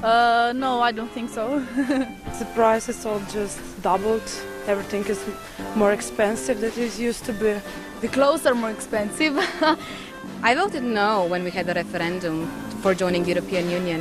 Sve je pokradeno, ne zna se niko pije, niko plaća, litostroj, metalka, nema niti jednoga preduzeća koje ima 500 ljudi, a da dobro stoje. If you are part of the European Union, also you are giving something into the common wallet of Europe. A lot of social rights that we had in the past are now being shrinked. I believe that, and that's my personal opinion, that European Union is more of a corporation than like a political establishment that secures human rights. Da li je u Sloveniji bolje otkad je ušla u Evropsku uniju? Da, mnogo bolje. Zbog čega? Pa, ima razloga mnogo. Koji su razlozi? Mnogo. Da li je život bio bolji za vrijeme Jugoslavije? Da, bio je bolji. Slobodnije je bilo. Tito je bog bogova. Right across the street from Slovenia, Croatia was giving up enforcement of the ecological and fisheries protection zone towards EU states, as 1/3 of all Italian fishing activity came from that zone. It also flushed away its banking sector. Hrvatska ima samo još jednu banku koja je u njenom vlasništvu. Bila je primorana sve banke prodati strancima. Hrvatski Telekom je prodan Deutsche Telekomu. Mi dalje ne znamo sadržaj tog ugovora. On the other hand, people in Serbia find it hard to stop trusting everything that comes from the West, often readily believing their propaganda that the West really loves them, and that even when they're bombing Serbs, they're doing it for the Serbs' own good. I think the situation that we're in today is the result of something that I call predatory capitalism. And it really got underway in the 70s when I was an economic hitman. We used predatory capitalism in the third world a lot. And the first principle is that the only responsibility of business is to maximize profits, regardless of the social and environmental costs. U Jugoslaviji su nuđeni vrlo povoljni krediti da mi uđemo u što veću kreditnu zaduženost. Ako ste ekonomski jaki, onda ste i vojno jaki. Onda ste jaki po svim pitanjima. Ali ako ste zaduženi i ako vaša ekonomija slabi, onda vi slabite na svim frontovima. As Yugoslavia broke up, the federal debt was distributed between the successor states. At the end of the 2000s, the prosperity everyone was promised clearly kicked in. Montenegro, from a debt of $416 million, had acquired a debt of $4.7 billion. Macedonia had jumped from $890 million to $6.7 billion. Bosnia went from $2.1 billion to $16.5 billion. Serbia's debt increased from $5.5 billion to $38 billion. Slovenia from $2.6 billion to a shocking $56.3 billion. And Croatia, the absolute debt-acquiring winner, jumped from $4.6 billion to a dizzying $69 billion. 1988. 2 godine pre raspada Jugoslavije, Jugoslavija je dugovala 13,5 milijardi dolara i iz svetskih bankarskih krugova nam je rečeno da smo prezaduženi i da više ne možemo da dobijamo kredite. Danas isti taj prostor, podeljen u 6 državica, duguje 184 milijarde dolara i niko nam ne kaže da smo prezaduženi, nego nam još nude kredite. Yugoslavs love to say how they lived off foreign debt during Tito's Yugoslavia. And now they don't? Kako opljačkati jednu takvu zemlju? Ako vi kažete da hoćete da privatizujete nešto u jednoj zemlji gde su svi primali neke male platice i gde nisu mogli da imaju ni $1.000.000, znači niko od građana Jugoslavije nije mogao da kupi ni jednu fabriku u toj zemlji. Znači, te fabrike su mogle da kupi samo stranci. Okay, so they were bought by foreigners. What's so bad about that? Smederevsku železaru da bi izgradili, uzeli smo kredite od međunarodnih finansijera od $600 miliona.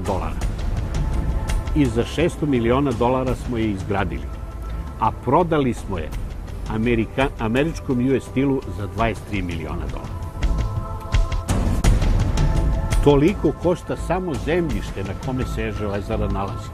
Tako je urađeno sa svim kapitalnim objektima u ovoj zemlji. On the other hand, here's one example of how they robbed or reduced Yugoslavia with loans. First, they enforced heavy sanctions. Tada su oni od 1992. zaračunavali redovne kamate, zatezne kamate i takozvane kaznene kamate. I naš dug se od 5,2 milijarde koje je pripadao Srbiji i Crnoj Gori popeo na 13,5 milijardi dolara. 2000. kad je srušen Milošević, postavljen je za potpredsjednika vlade zaduženog za finansije Labus. Miroljub Labus was, by the way, a member of the G17, those so-called pro-IMF experts. Labus je došao i jednim perom potpisao da mi prihvatamo da platimo sve kamate redovne, zatezne i kaznene za period od 8 godina, od 1992. do 2000. i uveo tu Jugoslaviju u jedan potpuno dužničko ropstvo, jer smo mi platili 8,5 milijardi Zapadu, a oni su nas blokirali, nismo mi njih blokirali. In 2008, Croatia earned $9.3 billion from tourism, which amounts to some 20% of Croatia's overall GDP. And this would have been great had the money actually stayed in Croatia. Sve hotele, najbolje hotele na Jadranskoj obali su kupili nemačke i austrijske kompanije. Of those 9.3 billion, Croatia was left with small waiter salaries, wage taxes, the goods and services tax of 19%, and a handful of euros from restaurants, cafes, and private accommodation. While the profit went to Germany. With the macroeconomic stability at stake in all the republics, the IMF and World Bank step in to save the day. And how do they do it? Let's say the IMF and World Bank give you a loan of $300 million, to which you have to pay an interest of 5.5 to 7%. But the money doesn't go anywhere. No, it stays in big American or German banks, as well as the Republic's foreign exchange reserves, to which you get 2 to 2.5% interest. Then, those same banks, with essentially the Republic's money, give investment loans to the republics through different development funds, which again increases their debt that they can repay only with fresh new loans. Thus, the cycle continues. Ne trebaš biti ekonomista, znači ti uzimaš dug da bi vratio novi dug. To je kamata na kamatu, to je eksponencijalna funkcija, to je banalna stvar. What does this mean to the people? Well, if we divide up every country's debt by its population, this is how much every citizen would have to pay.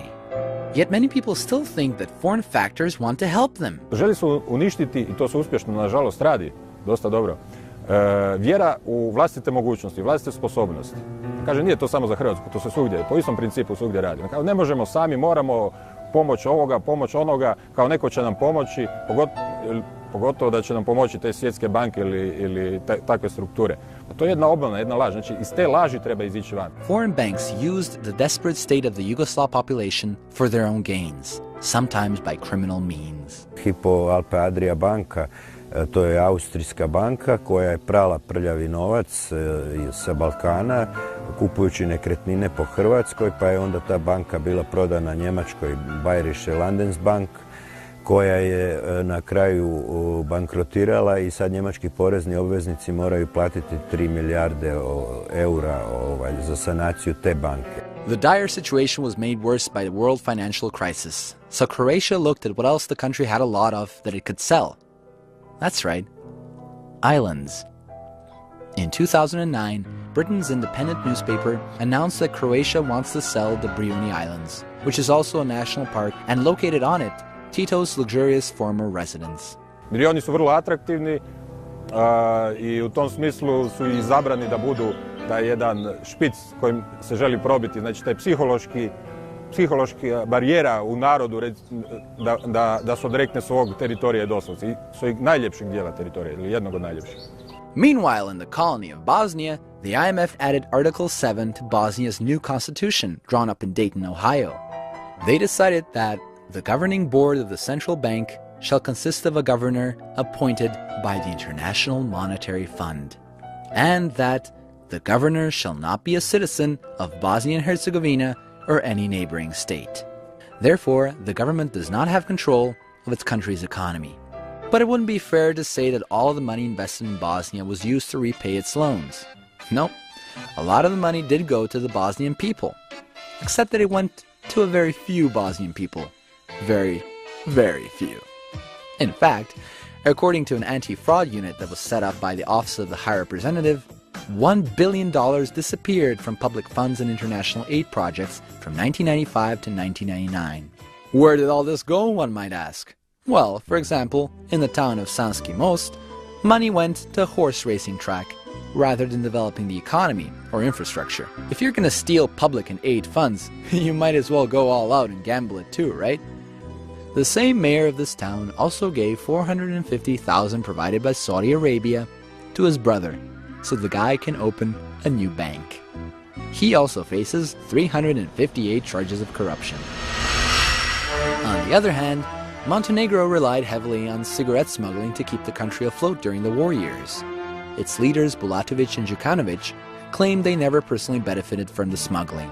Which is really odd, considering that Prime Minister Đukanović was the 20th richest statesman in the world in 2010, more than 3 times richer than Nicolas Sarkozy and Barack Obama combined.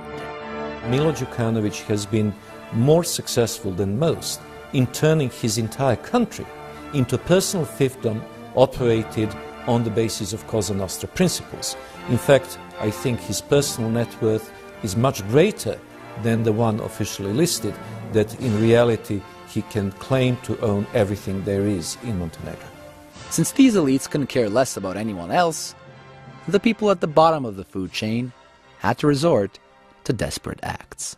Vraćamo se domaćim temama. Svako skreće pažnju na sebe na svoj način. Svetke Rimci bi možda trebalo da se ugledaju na meštane Žitišta koji podižu spomenik filmskom junaku Rokiju Balboji. Ne bi li tako skrenuli pažnju na probleme svog mesta, jedine nerazvijene opštine u Vojvodini? 44-year-old Samir was born in Bosnia, and he is convinced that under these layers of dirt is the largest pyramid in the world. Many youths realized what was going on and started fighting against what their countries were being turned into. Our band's name is Beogradski Syndikat, which would translate in English like Belgrade Union. Belgrade Union is a Serbian rap band famous for its critical views towards society's elite and criminal elements. Znam da ovde je sranje, al meni je do jaja, je tuka i sramota, koliko imam para, život ko na slici, al ne plaćam poreze, moj životni moto je, ima se, može se, pare su u Švici. Boško Čirković from Belgrade Union explained why not many people were taking action against the injustice. A lot of young Serbians and youth of the world just thinks about material stuff and going into the politics, they do it just to get more material stuff.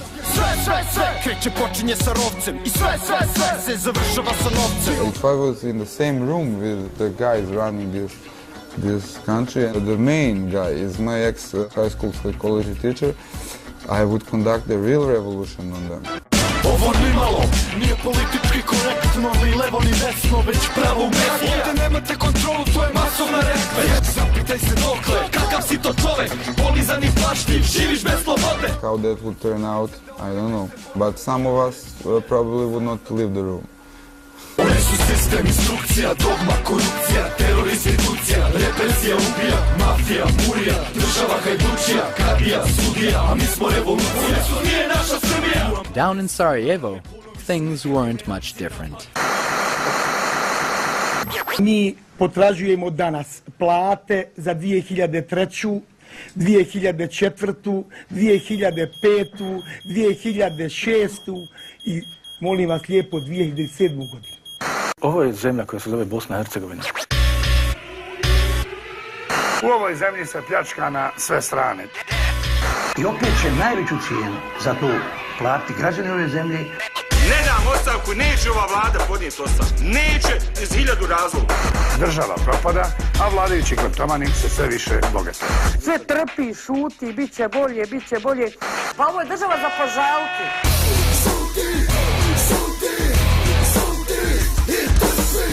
Dubioza Collective is a Sarajevo-based band with a similar message to the one Belgrade Union had. As long as people think that their impact on democratic processes ends up when they put the ballot in a box, then nothing's going to change, because that leaves 4 years gap to whoever is elected to do whatever he wants. Jedna marka je za neke ljude, njih se ona imenica. Nismo na ulici, nismo niko. To nije spriječilo zastupnike da uredno primaju plaće s razmjeri od 3 do 5.000 konvertibilnih maraka. The ruling elites don't listen to anybody. That's the thing they learn the best, because they even ignore mass protests.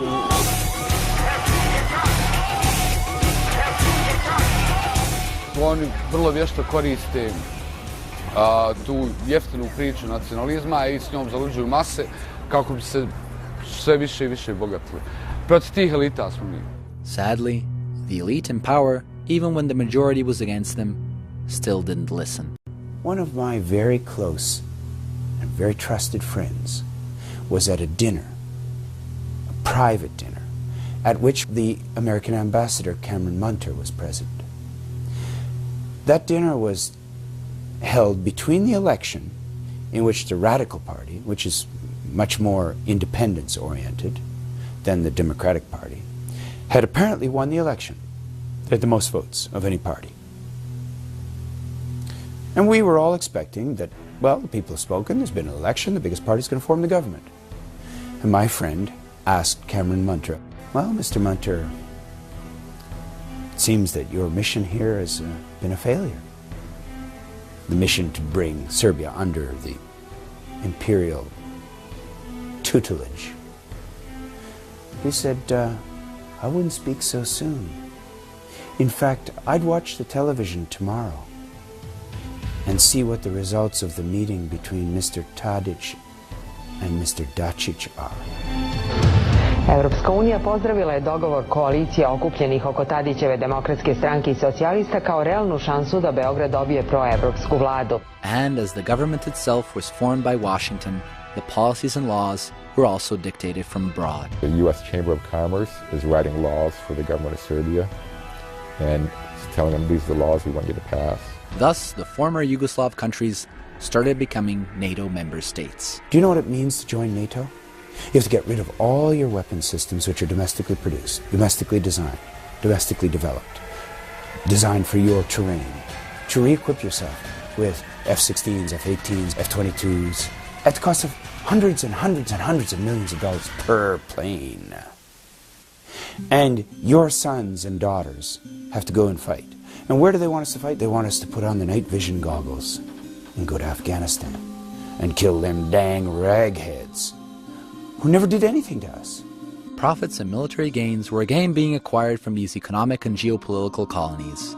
The people were completely unaware of what was happening to them and thought that they were finally free and independent. What happened to Yugoslavia could be considered like a classic example of colonization. It's sort of in a new flavor, but it's still colonization. Rather than trying to colonize the unsettled areas of the world, I mean, why not just create a mess and then fix it? Then you basically own a chunk of the world which was already developed and consuming. They wanted a Yugoslavia whose rich natural resources would be at the disposal of multinational corporations, whose populations would work at subsistence wages, whose economy offered no competition with existing capitalist producers, only new investment opportunities. They wanted a Yugoslavia whose petroleum, engineering, mining, and automotive industries would be undone and de-industrialized. And they wanted to abolish Yugoslavia's public sector services and social programs. And they did it. Furthermore, the harmony that the people of Yugoslavia had been building for the greater good was crushed. It is a stereotype that the hatred between the population in Yugoslavia was always there. The South Slavs traveled together to arrive in these lands from the north and found their piece of heaven around the 6th century. Hatred was later manufactured by greater powers, who saw it appropriate to teach the Slavs how to be civilized and democratic. Consider that for the better part of the 20th century, black people weren't even allowed to sit at the front of the bus in the US, while the Dubrovnik Republic actually abolished slavery back in 1642, when the US was still a British colony and didn't exist as a country. The Western hypocrisy was obvious. Why would a Croat really hate a Serb or a Serb hate a Muslim? Because of what someone somewhere did and who knows when? Because of what TV says? Hasn't history shown that these people were in fact able to live together? Or is this all irrelevant the moment someone starts arguing about who did what to whom how many times worse? To živiš neprekidno u nekoj mržnji?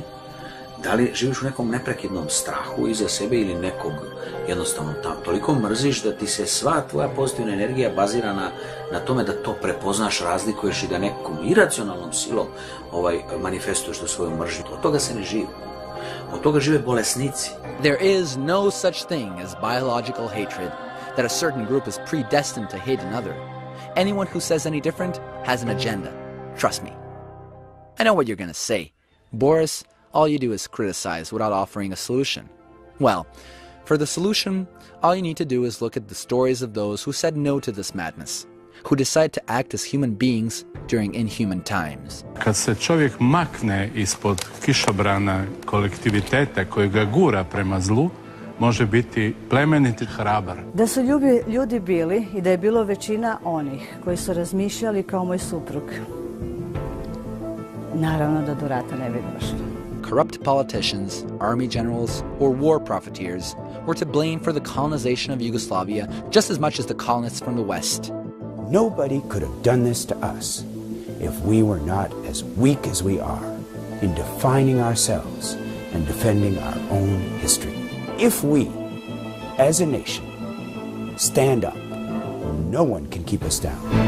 There is no cruise missile, there is no imperial power, there is no spying network, there is no media domination that can crush our people.